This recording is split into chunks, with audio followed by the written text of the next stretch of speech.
नमस्कार दोस्तों, मैं आपका साथी रजत पाल आपके अपने परिवार टॉप 5 मस में आपका हार्दिक स्वागत करता हूं। आशा करता हूं आप सब एकदम बेहतर होंगे, बेहतरीन होंगे। तो इसी क्रम में आगे बढ़ते हुए अब हम अपने पहुंच चुके कंजक्शन पे और कुछ ही क्लासेस में हमारी अब ग्रामर भी खत्म होने वाली है।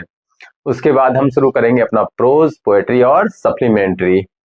ठीक है, तो जैसे जैसे धीरे धीरे बढ़ते जाएंगे फिर हम मे बी अगर हमारा जनवरी के एंड तक जैन के एंड तक हमारा अच्छे से सिलेबस कंप्लीट हो जाएगा प्रोज, पोएट्री और सप्लीमेंट्री का हम चैप्टर समझने के बाद। फिर उसके बाद हम क्या करेंगे कि जो फरवरी का फर्स्ट वीक होगा, फरवरी फर्स्ट वीक या सेकेंड वीक तक हम सिर्फ और सिर्फ रिवीजन करेंगे, और जो आपके लिए बहुत ज्यादा रामबाण साबित होंगी आपके एग्जाम के पॉइंट ऑफ व्यू से। यानी फरवरी के फर्स्ट वीक में आपको क्या एक रिवीजन की बेहतरीन क्लासेस मिलेंगी, जिसमें पहले तो टॉपिक वाइज हो सका तो टॉपिक वाइज कराएंगे, वरना पूरे पूरे ग्रामर, जैसे मान लो एक पूरी ग्रामर की मैराथन, एक हम की प्रोज की, एक पोएट्री की और एक सप्लीमेंट्री, फिर एक कंबाइंड मैराथन आपको यूट्यूब पर मिल जाएंगी। तो उनसे जुड़े रहिएगा। तो आपको अगर स्कोरिंग करना है, अच्छा आपको स्कोर एक अच्छा करना है, तो आप उन क्लासेस को भी एग्जाम से पहले लेकर जरूर जाइएगा।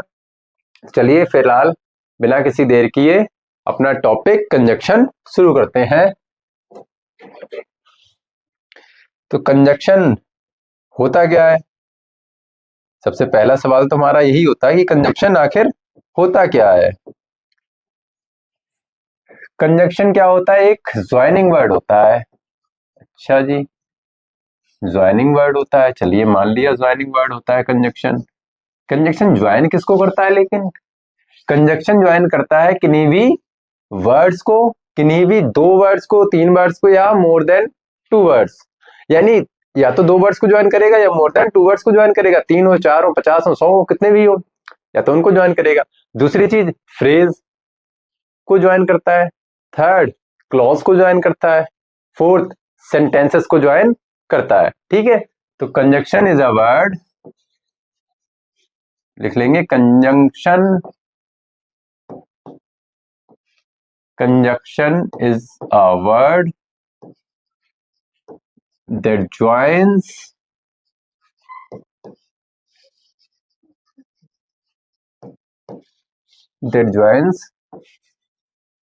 two or more words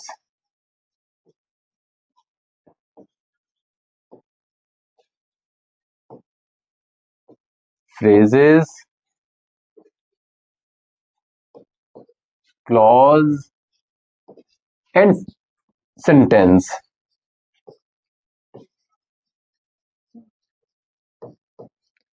किसे किसे जोड़ने का काम कर रहा है? एक तो सेंटेंस को, दो या दो से अधिक वर्ड्स को, किसको? दो या दो से अधिक वर्ड्स को जोड़ने का काम कर रहा है,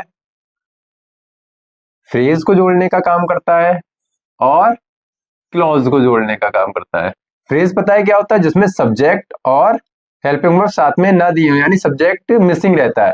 क्लॉज में क्या होता है? पूरा एज अ सेंटेंस होता है, यानी सब्जेक्ट वर्ब ऑब्जेक्ट सभी कुछ क्लॉज में दिए होते हैं। और सेंटेंस तो आप सभी जानते हैं, सब्जेक्ट वर्ब ऑब्जेक्ट का एक फुल स्टॉप तक एक कॉम्बिनेशन सेंटेंस कहलाता है। एक सेंटेंस में कई क्लॉज हो सकती हैं, एक सेंटेंस में कई क्लॉज हो सकती हैं, लेकिन एक क्लॉज में कई सेंटेंस नहीं हो सकते। जरूरी नहीं है सेंटेंस क्लॉज हो, सेंटेंस हो, लेकिन एक सेंटेंस में क्लॉज हमेशा होती है। ठीक है, फिलहाल हाँ चलिए कंजक्शन। अब कंजक्शन होते कितने हमारे? कंजक्शन हमारे कितने होते हैं? 3। कंजक्शन कितने होते हैं हमारे? 3। एक होता है कोऑर्डिनेटिंग, क्या होता है? Coordinating conjunction. एक होता है subordinating conjunction, subordinating conjunction. Third is correlative conjunction, third is correlative conjunction. तो 3 तरह से हम पढ़ने वाले हैं। तो हमारा वेरी फर्स्ट टाइप, जैसे हमारा यहाँ लिखा हुआ है, कंजक्शन कितने होते हैं? Coordinating conjunction, subordinating conjunction और कोरिलेटिव कंजक्शन। अब कोऑर्डिनेटिंग कंजक्शन किसको जोड़ेंगे और सब ऑर्डिनेटिंग कंजक्शन किसको जोड़ेंगे, और कोरिलेटिव कंजक्शन में क्या होता है? तो कोऑर्डिनेटिंग कंजक्शन क्या होते हैं? ये जोड़ते हैं इंडिपेंडेंट क्लॉज को। किसको जोड़ेंगे? इंडिपेंडेंट जो क्लॉज होती हैं, इंडिपेंडेंट क्लॉज को, इंडिपेंडेंट क्लॉज को जोड़ते हैं या वर्ड्स को जोड़े वो तो अलग बात है। फिलहाल किसको मेनली किसको जोड़ते हैं? एक इंडिपेंडेंट क्लॉज को जोड़ते हैं, यानी जो क्लॉज एक दूसरे पर निर्भर ना हो। जैसे मान लो मैंने कहा रामू खाना खाता है और वह बाजार जाता है, कोई भी सेंटेंस एक दूसरे पर निर्भर नहीं है। ऐसा तो नहीं कहा जब राम आएगा तब वह खाना खाएगी, ऐसा तो नहीं कहा मैंने। यानी जब राम आएगा तब वह खाना खाएगी, ये दूसरे क्या हो गए? डिपेंडेंट हो गए, डिपेंडेंट हो गए ना। लेकिन वह क्या है? मैं स्कूल जाता हूं और वे पढ़ाई करते हैं, कोई डिपेंड ही नहीं है किसी पे। तो इस पे क्या है? इंडिपेंडेंट क्लॉज जो भी होती हैं उसके लिए हम क्या यूज करेंगे? कोऑर्डिनेटिंग कंजक्शन यूज करेंगे। सब ऑर्डिनेटिंग कंजक्शन क्या होते हैं? ये आते हैं डिपेंडेंट क्लॉज के साथ। डिपेंडेंट क्लॉज को जोड़ने का काम करते हैं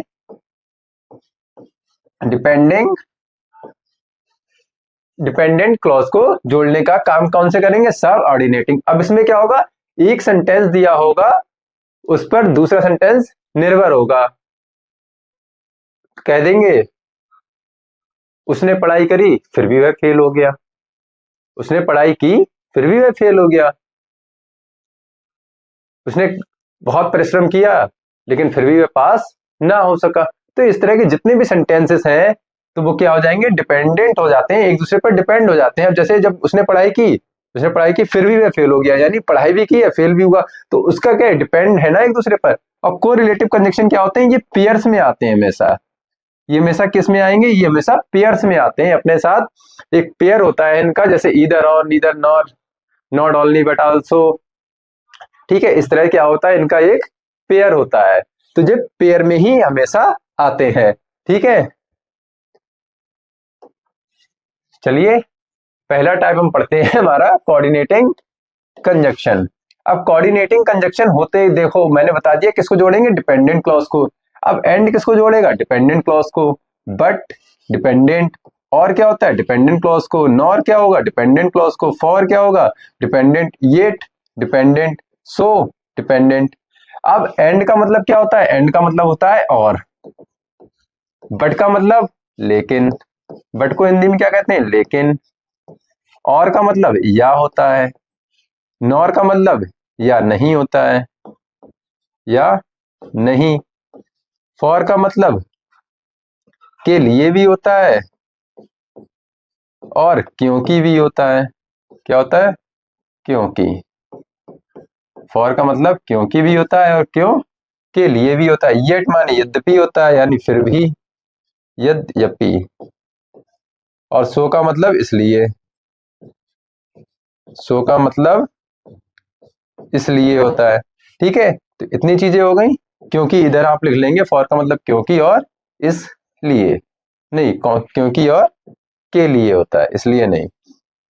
तो एंड का एग्जांपल मैंने कहा Ram and Lakshman are brothers, are brothers. अब मैंने कहा राम और लक्ष्मण भाई हैं।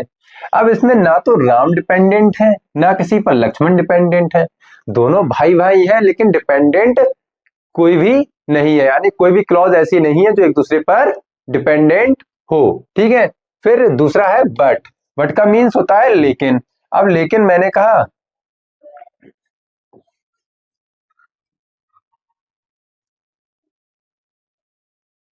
ही studied hard but he failed, but he failed. अब मैंने कहा उसने पढ़ाई कठिन की लेकिन वह फेल हो गया। अब देखो लेकिन है, लेकिन तुम्हें लग रहा होगा ये दूसरे डिपेंडेंट है, लेकिन ये दूसरे एक दूसरे पर डिपेंडेंट सेंटेंस नहीं है, एक दूसरे पर डिपेंडेंट नहीं है। ही स्टडीड हार्ड, उसने पढ़ाई की लेकिन वह फेल हो गया। अब यही होता है, उसने पढ़ाई की फिर भी वह फेल हो गया, तो एक दूसरे पर डिपेंडेंट है। बताओ, पढ़ाई भी की फिर भी वह फेल हो गया, इतना इसमें कोई डिपेंडेंट नहीं है, ठीक है। ये तो सेंटेंस को लिखने का तरीका अलग अलग हो सकता है। He studied hard but he failed. मैंने कहा और, मैंने कहा आई और he will go to market, will go to market. मैंने कहा आई या तो मैं या वह कहा जाएगा, मार्केट जाएंगे, ठीक है। आई और he will go to market, मैं या वह मार्केट जाएगा। सॉरी। मैंने कहा सी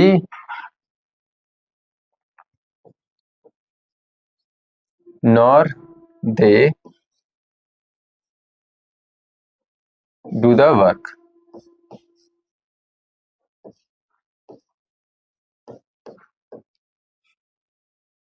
या इसको दूसरे तरह से लिख लेना, ये सेंटेंस गलत लग रहा है।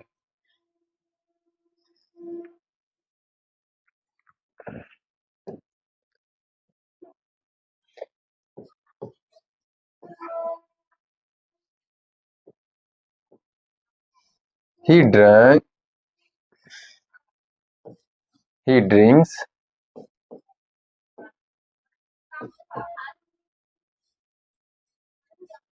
coffee not tea।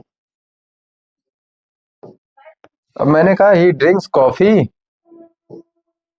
Not T, मतलब वो क्या है, ना तो कॉफी पीता है और ना ही चाय, ठीक है। For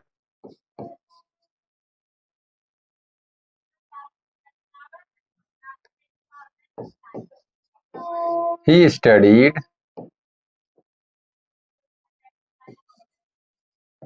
for getting good marks, getting good marks. He studied for getting good marks, उसने पढ़ाई की अच्छे मार्क्स पाने के लिए। ये माने यद्यपि, यानी फिर भी। He worked hard yet he did not success, yet he did not get success।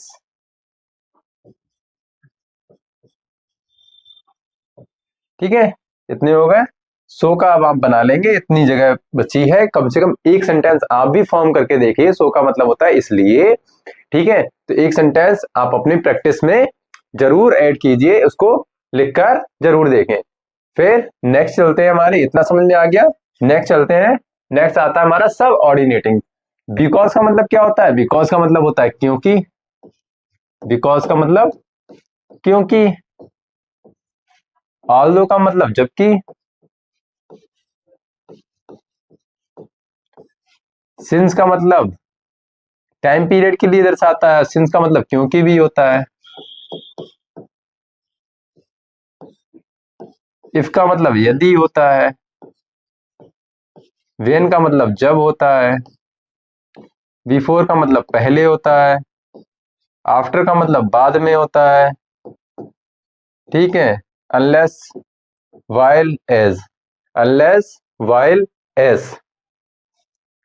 Unless होता है के बावजूद, अनलेस के बावजूद, वाइल जबकि, एज क्योंकि, एज क्योंकि, ठीक है। अब इनके कुछ सेंटेंसेस मैं कहूं, जैसे एग्जांपल्स आप डाल लेंगे, उसका लिखेंगे। ऑल्दो, मैं इसी वाले पहले लिख ले रहा हूं। Although he studied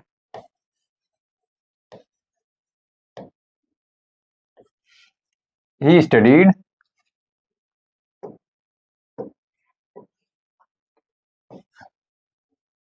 hard he failed।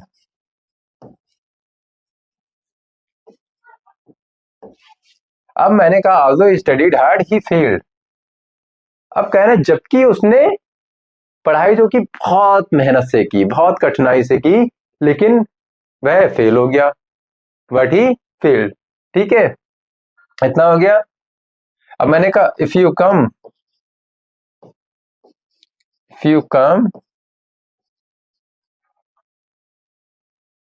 यदि तुम आते हो, if you come I will serve, I will serve you, I के साथ सेल लिख लेंगे, आई सेल सर्व यू।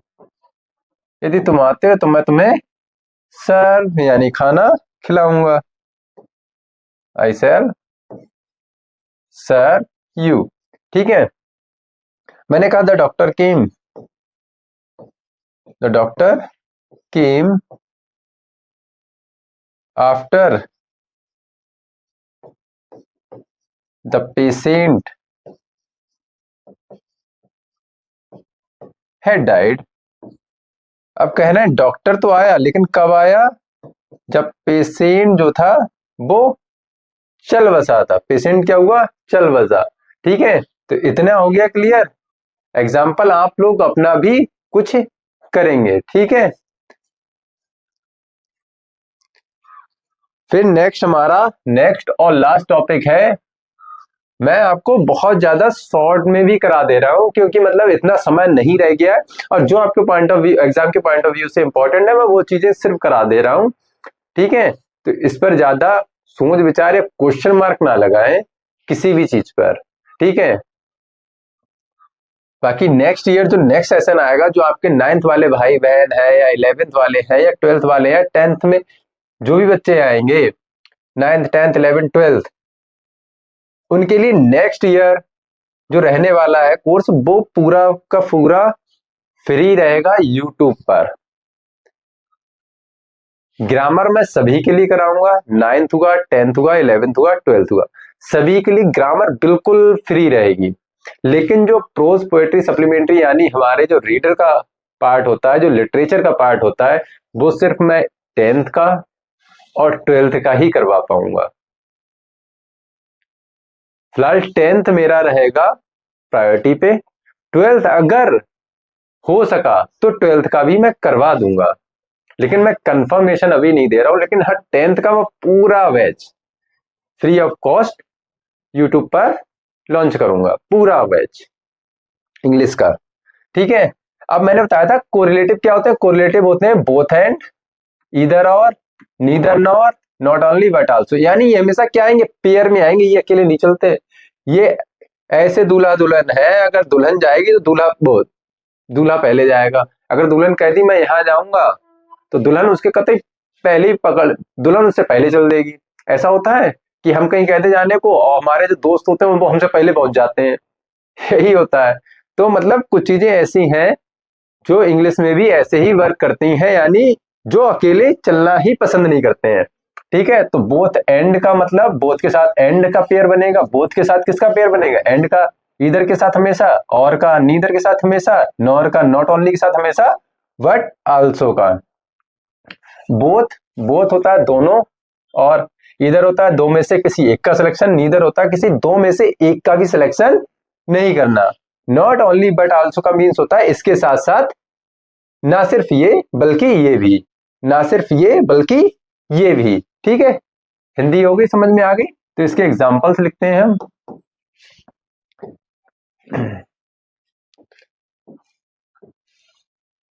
पहला एग्जांपल मैंने लिखा, both he and his friend, both he and his friend are going to Simla, are going to Simla। मैंने कहा both, कौन कौन बोथ? बोथ के साथ क्या आ गया? हमारा पेयर बन गया एंड से। तो बोथ कौन कौन है? ही और उसका दोस्त, यानी वह और उसके दोस्त कहाँ जा रहे हैं भैया? शिमला जा रहे हैं। वो और उसका दोस्त दोनों शिमला जा रहे हैं। फिर दूसरा मैंने कहा इधर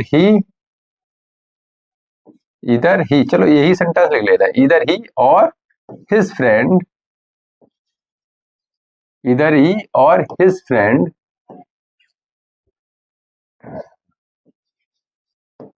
विल गो टू शिमला। अब भैया मान लो ये कह रहे थे, ये कह रही थी उसकी बहन, मान लो कह रहा है वो और उसका दोस्त दोनों शिमला जा रहे हैं। और पापा ने कह रहे या तो वो जाएगा या तो उसका दोस्त, या तो वो जाएगा या उसका दोस्त शिमला जाएगा, यानी एक ही जाएगा। ये पप्पा की कंडीशन आ गई भाई। पप्पा की या क्या मम्मी की? तो वैसे तो ये मम्मी की होती है, बोले ना अकेले चले जाओ या इनके साथ चले जाओ, इनके साथ चले, अपने दोस्त के साथ नहीं जाओगे। तो ये क्या आ गई, मान लेते हैं ये मम्मी कंडीशन आ गई, या तो क्या जाएगा, या तो वह जाएगा, या इधर के साथ क्या आ गया और, यानी या तो वो जाएगा या उसका दोस्त, एक लोग जाओ, या वो जाओ या उसका दोस्त। कहाँ जाएंगे? शिमला जाएंगे। अब पप्पा, पप्पा तो भैया हार्डिच, तो कह दिया पप्पा ने neither he nor his friend, neither he nor his friend will go to Simla, will go to Shimla. अब हुआ क्या भैया, पप्पा को पता लगी, बोले ना तो वो जाएगा ना ही उसका दोस्त, बोले जाके दिखाओ शिमला। क्या है, नीदर के साथ पेड़ किसका आ गया, नॉर का। बोले ना तो वह जाएगा ना उसका दोस्त, कहाँ शिमला नहीं जाएंगे, कोई भी नहीं जाएगा, मतलब ना तो वो ना उसका दोस्त शिमला जाएंगे। ठीक है, तो नीदर हमेशा क्या होता है, नीदर हमेशा होता है निगेटिव, और ईदर और होता है हमेशा पॉजिटिव। इसमें दो में से किसी एक को सिलेक्ट कर लेते हैं, दो में से किसी एक को सिलेक्ट कर लेते हैं। नीदर में क्या होता है, नीदर नॉर में दो में से किसी एक को भी सिलेक्ट नहीं करता है। ठीक है, not only but also.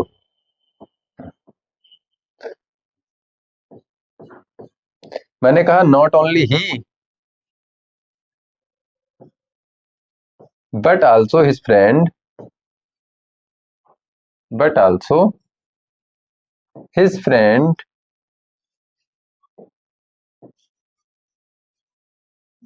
not only he but also his friend will go to Simla। एक ही सेंटेंस हो गया, देखिए चारों में फिट।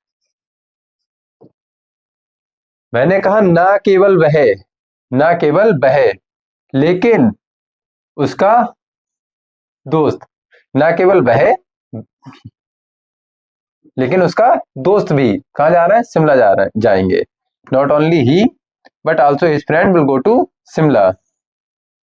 ठीक है, तो ये मम्मी आ गई अब भैया बीच में, कह नहीं अब तो जाएगा भैया, मेरा बेटा जरूर जाएगा। कह रहे अब, बोले बात हो गई अब, ना तो वह बल्कि उसका दोस्त भी शिमला जाएंगे। ठीक है, अब मम्मी आ गई अपनी छोड़ में। तो चलिए फिलहाल इतना ही था हमारा कंजक्शन, ये कंजक्शन हमारा कंप्लीट हो चुका है। तो इसी के साथ अलविदा लेते हैं और मिलते हैं अपनी नेक्स्ट वीडियो में। और इसको आप कम से कम 2 से 4 मिनट देकर इसको एक बार रिवाइज कर लेना, इतना बड़ा टॉपिक नहीं है, बहुत छोटा और बहुत कम समय में मैंने लगभग करवा दिया, 20 से 25 मिनट की वीडियो। इसमें आप जरूर एक बार देखें और इसको देखने के बाद अपने, हाँ, नोट जो है अपने हाथों से हमेशा बनाए, जिससे क्या होता है हमारा मेमोरी साफ हो जाती है और हमें चीजें लंबे समय तक याद रहती हैं। चलिए मिलते हैं नेक्स्ट वीडियो में, तब तक के लिए नमस्कार, जय हिंद,